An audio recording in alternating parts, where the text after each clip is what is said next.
Alright, in this video I would like to explore the idea between the shadow and the individual in anime. So I'm gonna present here some of the most popular anime that I can find, shown in anime specifically, although Attack on Titan falls a little bit outside that territory, but we're gonna ignore that for now. And I'm going to present the idea which I keep stumbling upon online about the shadow and about individuation. uh, Me personally, it never seemed like it provided an adequate explanation. So I would like, through the lens of storytelling, to explain it as best as I can, starting from the beginning of a story and then moving on into later parts where the individual manages to um, attain, let's say, a specific level of what Jung liked to call individuation by incorporating what he called the shadow. So, beginning in a story, we have the naive individual. So, this is the individual fresh in the story, doesn't really know a lot. His goals are kind of generic and not very concretized, and his methods for attaining them are also as generic. This is a very common trope. At the beginning of a story, you don't know what you're doing, you don't know exactly how you're going to attain what you want to attain, but there is a goal in mind. Even a generic one is better than none not having a goal at all. So Yuji would like to have a good death. Naruto would like to become Hokage, and Eren would like to obliterate all of Titans. And then we're met with the concepts of the shadow and excommunication, which are kind of linked together, because the reason why the hero of the story is excommunicated is due to the shadow, and the shadow is like the repressed primal urges which everyone has, but the individuals incorporate them into a much more extreme degree. So Yuji has the king of curses inside of him, albeit not the complete version of him. But at the beginning of the story, he begins with one finger, and then he ascends to more fingers as the story progresses, and he becomes all the more powerful and dangerous at the same time. Naruto has the nine tails, which means that he basically has the calamity inside of him, and this is why the village is all too often trying to keep him at a distance and being very skeptical of him, even though it's not his responsibility or his fault that the nine tails has been imprinted on him. And then we have Eren, which is actually a titan, since his father had injected him with the spinal fluid, which is responsible for um, basically unlocking, let's say, the the titan power inside of an alien. I don't really remember exactly the details. So if someone needs to correct me on something, I would really like that to happen. So Yuji is destined to be executed at a later date, in the same way as Yuta, which was the original protagonist of the Jujutsu Kaisen story. It then changed, and it was actually Yuji who became the protagonist.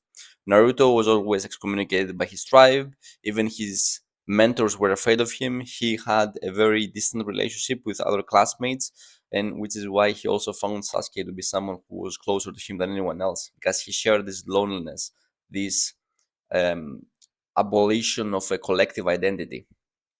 And then you have Eren, which of course is sentenced to death because he's found to be a Titan.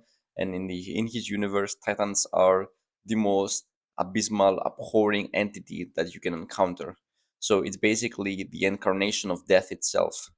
So all of them are excommunicated, and not only excommunicated, but also persecuted to an extreme degree. Naruto found Naruto even had to leave the village at some point, which is also a very common mythological trope, and having to train with Jiraiya until he attained a level of mastery over his own abilities and his own capacities. Eren, of course, had to be outside the walls all the time to chase out the Titans and other missions. And Yuji, at the end of season 2, was sentenced to death by the elites, the society, the Jujutsu Kaisen society elite.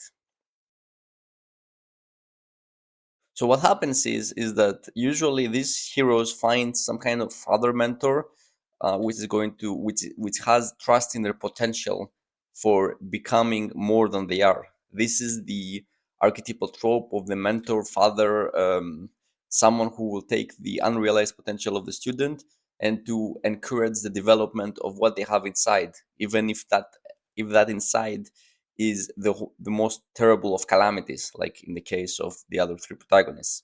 So Gojo does this for Yuji, Jiraiya did this for Naruto, and Erwin, in his own way, did that for Eren.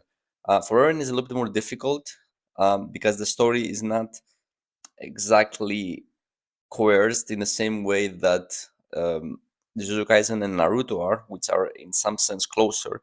But Erwin did also have his faith. He was one of the first people, aside from his friends, to have faith in him, despite not only faith, but also he believed that he was the key to unlocking the enigma of the Titan apocalypse in which they were living in. So Erwin was a very unique personality in that regard, and he also was a father and mentor, which is how it ties up to the continuation of the story. Now, the mentor, if the mentor is the nurturer, at some point in the story, since the mentor can do just so much for the hero's development, he cannot do everything for him. That's another trope. But in the classic hero story, the mentor is of essential but limited utility to the development of the hero. So usually what happens is that there is either a literal or a symbolic death of the father. Although in anime it's very in anime there is this element of dramatic exit of the mentor. So in the case of Gojo, he gets sealed. In the case of Jiraiya, he gets obliterated by pain, and then Erwin, although with Erwin it was also his decision, was the death of Erwin, which allowed them then to go into the basement and to be able to rescue the secrets about the true identity of the Titans. Now, in the death of the father, there is also the idea that the individual will need to rescue the spirit of the father. So in Jujutsu Kaisen, it's literal that Yuji can actually rescue Gojo because he's actually captured, he's not dead. In Naruto, Naruto had to transcend the level of his competence and to basically ascend into a sage which actually surpassed Jiraiya. So the rescuing is also a surpassing; it's not only a reaching. And then in the case of Eren in Attack on Titan, he had to basically unlock the secrets of his father's basement. So in some sense, it was his actual father's secret, an identity in which he was um, trying to rescue out of the abyss, out of the underground in which it was hidden in. So the death of the father and the rescuing of the father are two very interconnected ideas. You may have heard also Jordan Peterson saying that you have to rescue your father from the belly of the whale, and then he kind of associates that with your ability to comprehend the full content of history. Well, it's something like this. We're not so we do not have the same capacity as anime characters. Obviously, they're over dramatizing some things, but it's the same idea. You need to encompass the full array of information and distilled knowledge in which the past has offered into your own psyche in a way that's going to be able to transform you as an individual. And then we have the direct confrontation with the shadow. And now, before, the shadow was explained as something which was uncontrollable, something chaotic, something menacing. And the shadow has multiple manifestations. So in Yuji, the first, I think, most direct confrontation was with um, what was his name? Well, the picture shows his nemesis in that specific scenario. It was the end nemesis of the Shibuya incident. Mahito, yeah, right. I remember his name. And Mahito was basically contrasted with Sukuna many times in the anime. So he was kind of something like a proto Sukuna or something like an externalized Sukuna for Yuji in order to overcome and in order to go beyond. Of course, Naruto had to overcome Kurama and be able to extract the powers out of it. So he wasn't gonna be a victim to it. He was gonna be the master of the power itself. And then in the future, that will also extend into a relationship with Kurama. but in that moment it was more about extracting the essence of the chaotic nature of Kurama. And then it's very difficult to explain this idea because in some sense Eren had to confront it when he first understood that he was a Titan, but more importantly he understood it when he understood the foundational powers of the Titan in which he inhabited, which was a very unique Titan. So he had a direct confrontation with the paths and the lives of the paths inside of it. So Eren was, it's a little bit more complicated. I think it's gonna require a separate video for that. But more generically, he managed to confront the terrible nature of his ancestry, which is another type of confrontation, which is not exactly a physical one, as in the above cases. And then we have the death and the awakening of the individual. The death and the awakening of the individual, well, it's a little bit of a weird way to put it. When Yuji, so take the first example, which is the Yuji, it wasn't exactly a death, it was more like the death of his previous identity. Because before the Shibuya incident, Yuji was mostly innocent, he hadn't killed innocents. But after the Shibuya incident, although it wasn't him directly, he was now inhabiting an identity which he had absolutely no relationship to before.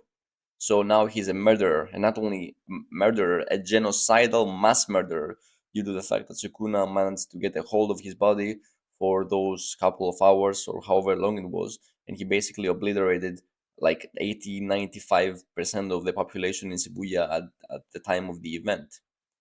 So that was definitely a death and an awakening for him because he transcended, he stopped viewing himself as someone who was innocent and someone who was pure. And then, although he did have quite a bit of guilt before, but nowhere near as he had after the Shibuya incident.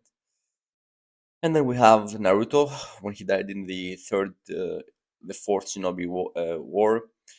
He had a literal death, and then he had a confrontation with, or not a confrontation, more like a meetup with the Sage of the Six Paths, in which he instilled upon him the supraordinate capacities of the Six Paths, which was actually done also by sharing the story of what happened before with him, of what is the entire history and the entire corpus of the shinobi world, which was essential for him to get the power. By the way, another little connection there between how it's important to understand the history of your past and between you attaining a greater understanding of yourself.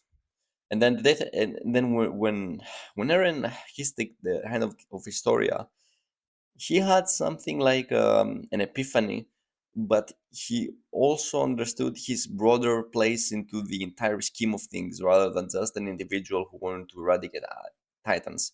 So the moment he kissed Historia's hand, of course, he had access to the paths, and then he had access to the myriad of information in which that state allowed him to enter. And then the rest is history for whoever has actually read the manga or actually went through the anime. So after all of this cycle, although it's not exhaustive, but it's definitely a good description and generalization and general overview, you have the awakened individual, or individuation, or the awakened individual, or individuation itself. So after Hyuji confronted Mahito, he basically uh, agreed that he and him were the same thing. So Yuji, instead of viewing himself as a passive victim to his crimes, he understood that his nature and his were in alignment, because as Mahito philosophically put it, the reason why Yuji does what he does and why he does what he does, meaning Mahito, is due to the fact that they're both conditioned by their own nature. So Yuji is conditioned to save people and to be heroic, and Mahito is condemned by his nature to destroy people and to be villainous. Of course, Naruto, after he had the conversation with Six Paths and his broader understanding, he attained also the powers of Six Paths, and then he was able to ascend to an even greater degree of competence and power. And Eren, although not heroic exactly, he managed to awake awakening him the capacity to transcend the fall of Eldia and the destruction of his people, at least for the next 1000 years. So what happens with awakening individuation is that you need to encounter it from a more not exactly as a singular path, more like a path in which you have to cross multiple times. So when I say awakening individuation, it's not exactly a single awakening, but there are just some main awakenings in which they can happen. So there are some symptoms in which people who I would say are awakened or have awakened individuation are going to experience. So, for example, a lack of imprecision, lack of doubt, a clarity of perception, a clarity of action, forwardness, the capacity to deal with the worst in things, the capacity to deal with the best in things. So it's also both ways, I would say. You don't know only um, how to bypass your problems or not to bypass them, to surpass your problems. You also learn how to appreciate the greatness of all. It's kind of a different idea, which I think will have to be expanded on a different video. It's it's the how would you say, you are you are you're differentiating yourself from the tribe, so you're differentiating yourself from the collective. You are encompassing what the collective has rejected, and at the same time you can live and you can act harmoniously within the two. So I think this is a generic term for awakening individuation, but it's not in the way that it's put most often, which is that you have to confront the shadow and then you just encompass the monster and like in these generic abstract ways. It's something more like you find the most challenging of things that you can find. You master yourself towards one thing. You encounter a ton of pitfalls with some main core events in those journey, and then depending on how you triumph or deteriorate from them, it's going to determine your degree of awakeness or individuation, I would say. Now I think that in regards to this video, this is how far I can go into all of this, but I think it's a good general overview, is that individuation in that sense is that you encompass everything that the collective is, and that you are as a personal individual, and what you are as a primal entity. So it's the combination of primal, civilized, personal, and collective all at once. So one can think of it like that. So you are a unit which is not constrained by any particular idiosyncrasy. You are a combination or a composite of all of them, and encompassing all of them, and being able to transmute yourself across all of them whenever that is necessary. And that will allow you to, I would say, move into society, move outside of it when that's necessary, and then eventually, depending on your degree of mastery in this art of awakenedness, the degree to which you can transform it or transform the circumstances or the individuals within your collective society. So I think that's all I can master for now. If anyone found anything interesting, let me know, because I really want to see if any of that was interesting in the list, and then I will make anything that matches those interests. See you next one.